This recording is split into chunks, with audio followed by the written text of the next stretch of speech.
June 1 నుంచి ఈ రోజు వరకు 1122 మంది కేసులు పెట్టాం అధ్యక్ష. 1122 మంది మీద ఏ జిల్లాలో ఏంటంటే ఎంతమంది మీద కేసులు పెట్టామన్నది కూడా చాలా మందికి మీకు పంపించమంటే పంపిస్తాం అధ్యక్ష. అది కూడా చెప్తాను అధ్యక్ష. ఈరోజు మీ అందరికీ బాధ ఉంది, మీతో పాటు నాకు బాధ ఉంది. అందరికీ మీరు ఆవేశపడుతున్నారు, మనం ఆవేశపడట్లా. కానీ విషయం ఏంటంటే దానికంటూ ఒక సిస్టమ్ ఉంటుంది. లాస్ట్ టైం ఈ రకంగానే ఇష్టారాజ్యంగా చట్టాన్ని చేతుల్లోకి తీసుకొని అతను వ్యవహరించిన కారణంగానే దగ్గర 151 సీట్ల నుంచి 11 సీట్లకు వచ్చినాయి. అలాగని ఎవరిని వదిలిపెడతానని సీఎం గారు మాట్లాడట్లా, ఎవరిని వదిలిపెడతానని చెప్పి సీఎం గారు ఎప్పుడు కూడా మాట్లాడలే. దానికంటే ఒక టైం రావాలి, టైమింగ్ లో చట్టబద్ధంగా వాళ్ళని శిక్షించి ఏర్పాటు చేయాలి అని దృఢ నిశ్చయంతో ఉన్నారు. కాబట్టే ఈరోజు సోషల్ మీడియాకి సంబంధించి ఒక సబ్ కమిటీని ఏర్పాటు చేసి చట్టాన్ని సవరించే విధంగా ఈరోజు ఏర్పాటు చేయడానికి ఈరోజు సిద్ధపడి ఈరోజు గౌరవ ముఖ్యమంత్రి గారు ఒక కమిటీని ఏర్పాటు చేసి యాజ్ ఎర్లీ యాజ్ పాసిబుల్ ఒక చట్టాన్ని కూడా తీసుకురావడానికి ఈరోజు మన అసెంబ్లీలో ప్రవేశపెట్టడానికి కూడా ఈరోజు సిద్ధపడ్డారు. దయచేసి సభ్యులందరూ కొంచెం సమయం పాటించి చట్టాన్ని తీసుకురావడానికి మీ తాలూకా సూచనలు సలహాలు ఏదైనా ఉన్నా గౌరవ మా కమిటీకి అందజేయాల్సిందిగా మిమ్మల్ని అందరినీ కూడా మనస్ఫూర్తిగా కోరుకుంటున్నాను అధ్యక్ష.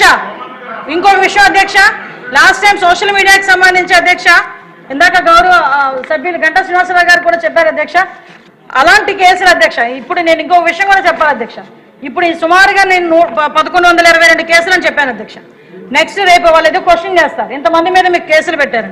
ఇంతమంది మీద కూడా కేసులు పెట్టినవి కూడా వాళ్ళందరూ మాట్లాడిన తప్పుడు వ్యవహారానికి ఫేక్ న్యూస్ స్ప్రెడ్ చేసినందుకు ఇలాంటి విషయాలనే కేసులు పెట్టాము అధ్యక్ష.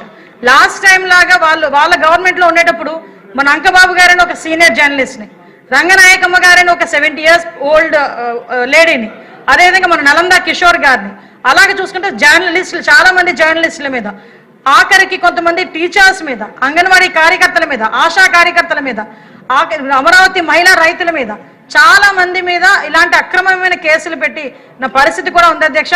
వాటన్నిటి మీద కూడా ఈరోజు మేము చర్యలు తీసుకుంటున్నాం. చర్యలు తీసుకొని ఈరోజు చాలా మట్టుకు కేసెస్ కూడా ఇప్పుడు అమరావతి రైతుల మీద కేసెస్ మా దగ్గరకు వచ్చినవి దగ్గర 170 కేసులు వస్తాయి అధ్యక్ష. 80% కూడా మేము అన్ని కూడా క్లియర్ చేసుకోవడం కూడా జరిగింది అధ్యక్ష. ఇవన్నీ కూడా సభ ముందుకు ఉంచుతాం. మళ్ళీ చెప్తున్నాను మీకు విషయం ఏంటంటే, ఇప్పుడు ఒకటేంటంటే సోషల్ మీడియా దయచేసి మీ అందరికీ చెప్పేటంత పెద్దదాన్ని కాదు, అంత అనుభవం కూడా లేదు, అంత వయసు కూడా లేదు, అది కూడా నేను చెప్తున్నా. కాకపోతే ఈ టైంలో నేను హోమ్ మినిస్టర్ని అయ్యాను మీ అందరి దయ వల్ల. కానీ ఇప్పుడు చేసిన ప్రతి ఒక్కరు ఇచ్చిన సలహానంతటినీ కూడా నేను పాజిటివ్గానే తీసుకున్నాను. ఎందుకంటే మనందరం కూడా అవమానాలు పడ్డాం. మీరే కాదు, ఇక్కడ గౌరవ ముఖ్యమంత్రి గారు కూడా అవమానాలు పడిన పరిస్థితి ఉంది. మనం అందరం అవమానాలు చూసుకుంటే గౌరవ ముఖ్యమంత్రి గారు, గౌరవ ఉప ముఖ్యమంత్రి గారు పడ్డ అవమానాల కన్నా మనం పడ్డ అవమానాలు ఏవి ఎక్కువ కాదు, అంత పీక్స్ లో కూడా కాదు. గౌరవ ముఖ్యమంత్రి గారిని ఇదే అసెంబ్లీ సాక్షిగా ఇంట్లో ఇల్లాల గురించి, అంటే ఎన్టీ రామారావు గారి కూతురు, ఒక సీఎం కూతురు, ఒక సీఎం భార్యని గురించి కూడా ఇష్టానుసారంగా మాట్లాడిన సందర్భాలు ఆ రోజు వచ్చిన కసే ఈ రోజు మనందరికీ అర్థం అవ్వాల్సింది, మనందరూ అర్థం చేసుకోవాల్సింది.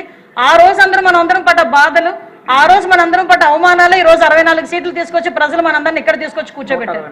ఆ విషయం మాత్రం దయచేసి మీరందరూ కూడా గమనించుకోవాల్సిందిగా. మీకు తెలియదని కాదు, నేను నా చిన్న మాట నేను చెప్తున్నా.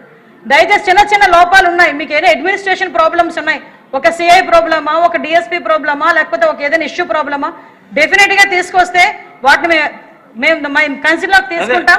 ఎంతవరకు చేయగలిగితే యాజ్ పర్ రూల్ మేము చేసి పెడతాం.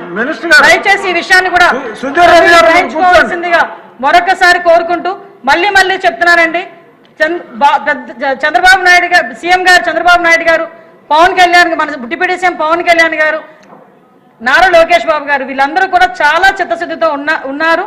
ఈరోజు కేబినెట్ మొత్తం కూడా దీని గురించి చర్చించుకొని ఇమీడియట్ గా ఒక సబ్ కమిటీని కూడా ఏర్పాటు చేసింది. నెక్స్ట్ అసెంబ్లీ సెషన్ టైంకి ఒక చట్టాన్ని ఇక్కడికి తీసుకొచ్చి ప్రవేశపెట్టే పొజిషన్ తీసుకొచ్చుకుంటామని మీ అందరికీ కూడా తెలియజేసుకుంటూ, ఇంకేమైనా మాట్లాడుతున్నారు కాబట్టి